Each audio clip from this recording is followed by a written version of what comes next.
Assalamu alaikum wa rahmatullah. Aujourd'hui, nous allons aborder un sujet très important. Comment identifier l'envie et la tromperie chez les autres et comment nous en protéger à la lumière des enseignements de l'islam. Il est essentiel de comprendre ces dynamiques pour protéger notre bien-être spirituel et social. Nous explorerons 6 leçons pratiques tirées du Coran et de la Sunna qui vous aideront à reconnaître et à faire face à ces comportements négatifs. Leçon 1. Les signes subtils de l'envie. L'envie est un poison silencieux, souvent bien caché derrière des sourires ou des mots aimables. Pourtant, si vous prêtez attention, ces manifestations sont parfois flagrantes. Imaginez ce collègue qui semblait toujours vous soutenir, mais qui, depuis que vous avez reçu cette promotion, devient soudainement distant, voire critique à chaque opportunité. Vous partagez une réussite personnelle, une bonne nouvelle, et au lieu de félicitations sincères, vous remarquez des commentaires passifs-agressifs, des regards froids ou une absence marquée d'enthousiasme. Ce sont des indices subtils mais puissants de l'envie. Ce sentiment destructeur ne se limite pas à de simples pensées. Il peut ronger les relations et corrompre les cœurs. Le prophète Muhammad, paix et bénédiction sur lui, nous a mis en garde. L'envie consume les bonnes actions comme le feu consume le bois. Ce hadith illustre à quel point l'envie peut non seulement nuire à la personne qui l'éprouve, mais également à ceux qui en sont victimes. En islam, nous avons des outils spirituels pour nous protéger contre l'envie, dont la récitation de Surah Al-Falaq. Cette sourate est un refuge spirituel qui implore Allah de nous protéger contre les dangers invisibles, notamment l'envie. Elle est une arme contre le mal dirigé vers nous, consciemment ou inconsciemment, par ceux qui peuvent nous envier. Cependant, il est tout aussi important de cultiver l'humilité dans nos succès, en reconnaissant que tout ce que nous possédons, que ce soit matériel ou immatériel, vient de la volonté d'Allah. Nous minimisons l'effet de l'envie.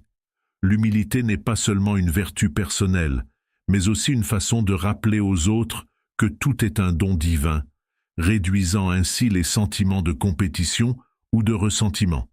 Soyez attentifs aux signes d'envie autour de vous. Mais surtout, n'oubliez pas de veiller à ce que vous-même ne tombiez pas dans ce piège destructeur. Leçon 2. Comment détecter la tromperie?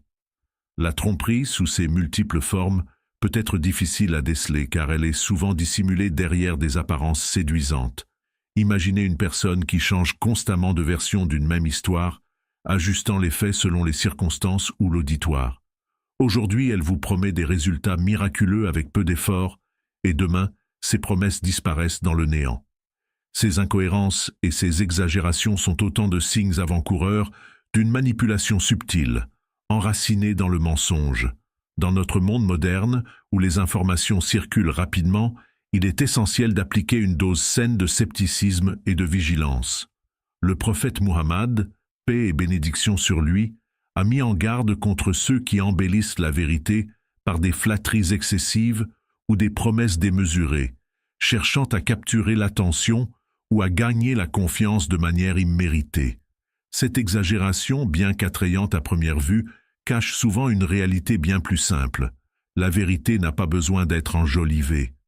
Le Coran, dans Surah Al-Hujurat, nous exhorte à vérifier chaque information avant de la croire ou de la partager. Ô vous qui croyez, si un pervers vous apporte une nouvelle, examinez-la soigneusement, de peur que vous ne causiez du tort par ignorance et que vous ne regrettiez par la suite ce que vous avez fait. 49.6. Ce verset met en lumière l'importance de la vérification, particulièrement dans une ère où les rumeurs et les demi-vérités peuvent se propager en un clin d'œil. La tromperie peut également se dissimuler dans les promesses irréalistes, obtenir de grandes récompenses avec peu d'efforts. Ces promesses sont souvent trop belles pour être vraies. En islam, le succès et les bénédictions d'Allah sont liés à la sincérité de l'effort. Ceux qui vantent des solutions miraculeuses sans effort trahissent souvent une intention malveillante ou intéressée. Pour vous protéger de la tromperie, développez une habitude de questionnement, surtout lorsque vous êtes confronté à des situations où les paroles ne correspondent pas aux actions. Cherchez la cohérence, non seulement dans les récits, mais aussi dans le comportement des personnes. Entourez-vous de gens qui font preuve de transparence et d'intégrité. Et surtout, implorez Allah pour qu'il vous accorde discernement et sagesse dans vos interactions quotidiennes. Leçon 3. L'importance de la cohérence dans le comportement. La cohérence est un miroir de l'intégrité. Une personne sincère ne se contente pas de paroles. Elle agit en accord avec ses promesses et ses principes, quels que soient les défis ou les circonstances. Si vous observez quelqu'un dont le comportement change drastiquement en fonction des situations ou qui adapte ses actions selon le public, cela peut être le signe d'une dualité intérieure, d'une malhonnêteté voilée par une façade de convenance. En islam, la cohérence dans les actions est valorisée, même dans les petites bonnes œuvres.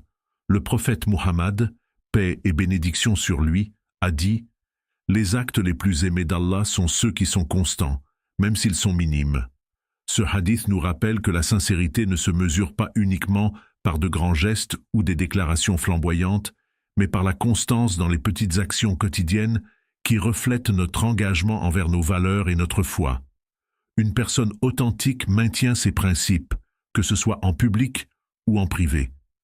Si elle est respectueuse et généreuse dans ses paroles, elle le sera aussi dans ses actes. À l'inverse, un individu dont le comportement varie de manière drastique, se montrant aimable devant certains et désagréable envers d'autres, risque de trahir une personnalité plus manipulatrice. La cohérence est une clé pour discerner la sincérité. Ceux qui restent fidèles à eux-mêmes, quels que soient les enjeux, révèlent un caractère authentique. Cette constance est cruciale, non seulement pour établir la confiance dans les relations, mais aussi pour construire une société basée sur la transparence et l'honnêteté. En tant que croyants, nous sommes appelés à être des modèles de cette cohérence.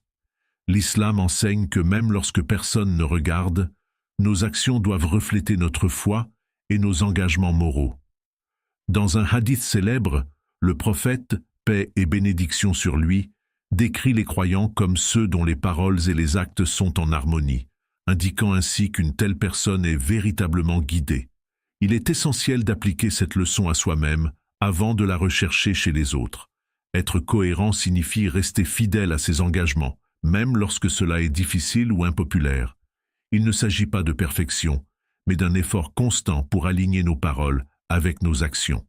Lorsque nous nous efforçons de maintenir cette cohérence, nous devenons des exemples de fiabilité et de confiance, inspirant ceux qui nous entourent à faire de même.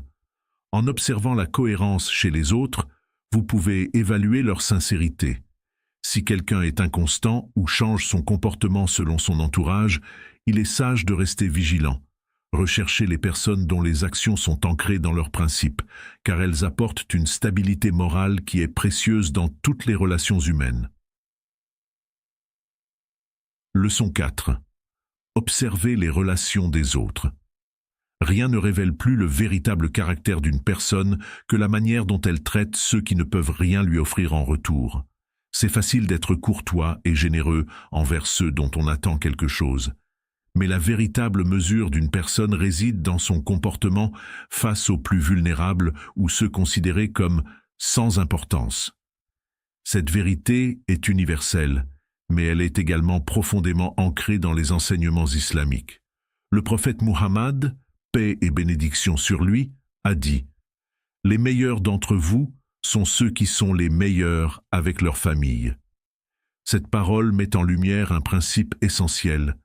La gentillesse, la bienveillance et le respect doivent s'étendre à tous, y compris ceux avec qui nous avons des relations quotidiennes et intimes, comme la famille, mais aussi ceux qui occupent des positions de moindre pouvoir ou d'autorité dans la société. Comment une personne interagit avec ses parents, ses enfants, ses employés, ou même un inconnu dans la rue, en dit long sur sa sincérité. Observez par exemple la personne qui, en société, est charmante et attentionnée, mais qui, dès que les caméras sont éteintes, devient froide et impatiente avec son entourage immédiat. Ces fluctuations dans le comportement sont des signes que cette personne adapte ses attitudes en fonction de ce qu'elle peut gagner des autres.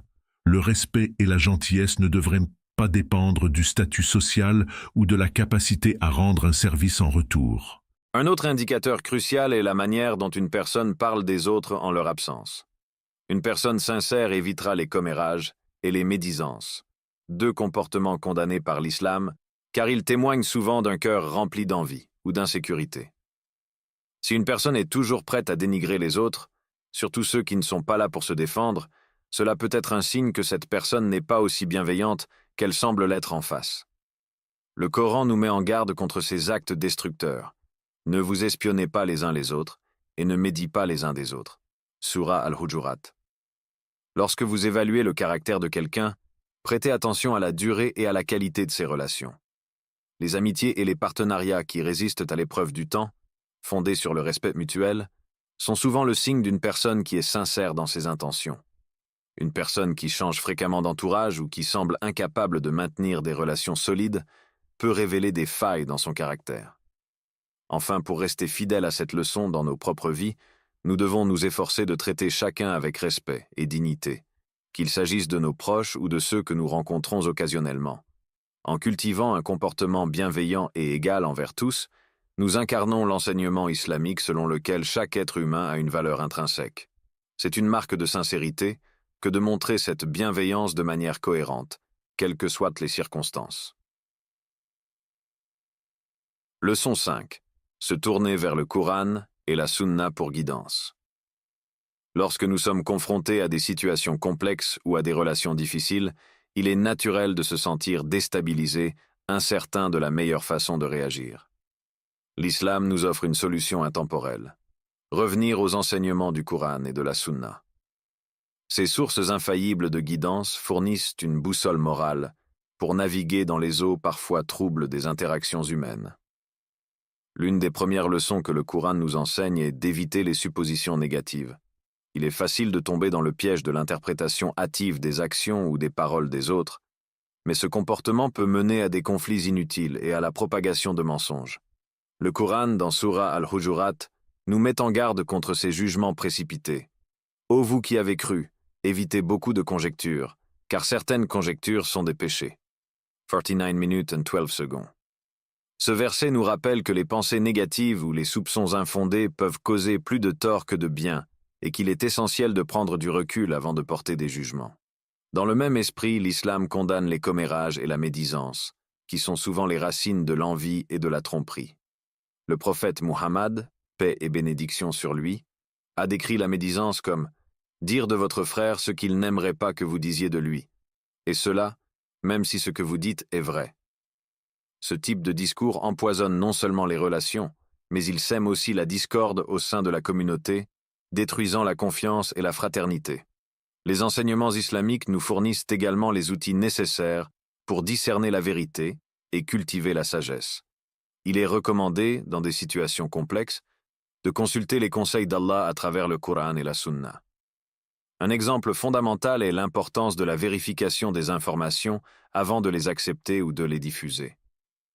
Dans le même verset mentionné plus haut, Sourate Al-Hujurat insiste « Si un pervers vous apporte une nouvelle, examinez-la avec soin de peur que vous ne fassiez du tort par ignorance. » Cette directive est particulièrement pertinente à l'ère des réseaux sociaux, où les informations, vraies ou fausses, circulent à une vitesse fulgurante. Se tourner vers les enseignements prophétiques, c'est aussi adopter une attitude de bienveillance et de miséricorde envers les autres. Le prophète Muhammad, paix et bénédiction sur lui, a toujours agi avec compassion, même envers ceux qui l'ont trahi ou traité injustement. Ses interactions étaient marquées par une sincérité inébranlable et un respect profond pour chaque personne, indépendamment de son statut social ou de ses erreurs. En suivant son exemple, nous apprenons à aborder les relations avec une sagesse empreinte de patience et de miséricorde, plutôt qu'avec des jugements hâtifs ou des réactions impulsives. Appliquer ces principes dans nos vies, c'est s'assurer que nos relations sont fondées sur la vérité, la confiance et la sincérité. Plus nous nous tournons vers les enseignements divins pour guider nos interactions, plus nous cultivons une communauté harmonieuse, où chacun est traité avec justice et respect. Leçon 6. Faire des duas pour la protection. La force spirituelle n'est pas seulement une question de foi intérieure. Elle se manifeste aussi à travers nos actions et nos prières. Dans un monde rempli d'envie, de tromperie et de tentation, l'une des façons les plus puissantes de se protéger est de faire des duas régulièrement. Les duas ne sont pas de simples invocations, elles constituent un dialogue direct avec Allah, une recherche de réconfort, de guidance et surtout de protection contre les maux visibles et invisibles. Le prophète Muhammad, paix et bénédiction sur lui, a enseigné plusieurs supplications spécifiques pour se prémunir des influences négatives. Parmi celles-ci, une des plus puissantes est « Je cherche refuge dans les paroles parfaites d'Allah contre le mal qu'il a créé ». Cette prière simple mais extrêmement efficace sert de bouclier contre tout ce qui pourrait nuire à notre âme, à notre santé ou à notre bien-être. Il est recommandé de réciter cette dua 3 fois chaque matin et chaque soir, en particulier lorsque l'on sent que des énergies négatives ou des intentions malveillantes pourraient peser sur nous. Outre les duas, la récitation quotidienne des Suras Al-Falaq et An-Nas est un moyen inestimable de se protéger des maux cachés. Surah Al-Falaq demande à Allah de nous préserver des jalousies, des sorcelleries et de tout autre mal pouvant découler de l'envie. Surah An-Nas, quant à elle, invoque la protection d'Allah contre les insinuations du diable et les mauvaises pensées qui pourraient nous détourner du droit chemin. Ces 2 chapitres forment un duo spirituel puissant que le prophète, paix et bénédiction sur lui, a recommandé de réciter le matin et le soir pour renforcer notre protection contre les dangers invisibles. Mais les 2 ne se limitent pas à la récitation de versets spécifiques. Elles peuvent aussi être personnelles et adaptées aux situations que l'on traverse. Dans des moments d'incertitude, prier pour avoir la clarté d'esprit et le discernement est crucial. Une dua que beaucoup trouvent utile est « Ô Allah, montre-moi les choses telles qu'elles sont réellement ». Cette demande, si elle est faite avec sincérité, permet de dévoiler les vérités cachées et de mieux comprendre les intentions des autres, que ce soit dans nos relations personnelles ou dans nos interactions professionnelles. Faire des duas régulièrement ne nous protège pas uniquement contre les influences extérieures, mais renforce également notre relation avec Allah. En nous tournant vers lui, nous affirmons notre dépendance totale à sa miséricorde et sa protection. Cela développe également en nous une paix intérieure, sachant que nous avons placé notre confiance en celui qui contrôle tout. Cette sérénité est essentielle pour naviguer dans un monde où l'envie et la tromperie peuvent se présenter à tout moment. De plus, la prière pour la protection n'est pas seulement un acte individuel, elle peut aussi être collective. Encourager les membres de notre famille et notre communauté à réciter ces duas renforce la protection spirituelle de chacun. En récitant ensemble des duas et des suras, nous créons un environnement de paix, de sécurité et de soutien mutuel. Ainsi, faire des duas pour la protection est bien plus qu'une simple habitude quotidienne. C'est un acte de foi, un rappel constant que nous sommes sous la garde d'Allah, et une pratique qui nous aide à surmonter les influences néfastes qui pourraient s'infiltrer dans notre vie. Que ce soit par des invocations spécifiques ou des prières personnelles, les duas sont un rempart spirituel que nous devons entretenir avec vigilance et dévotion. Ces 6 leçons, basées sur les enseignements islamiques, nous aident à naviguer dans un monde où l'envie et la tromperie peuvent exister. En les appliquant dans nos vies, nous renforçons notre foi, améliorons nos relations et créons un environnement plus sincère et bienveillant. Rappelez-vous de toujours vous tourner vers Allah pour protection et guidance, et de rester vigilant face aux signes subtils de ses comportements. Si vous avez trouvé cette vidéo utile, n'oubliez pas de vous abonner et de partager vos réflexions dans les commentaires. Qu'Allah nous guide tous sur le droit chemin et nous protège contre les maux de l'envie et de la tromperie. Assalamu alaykum.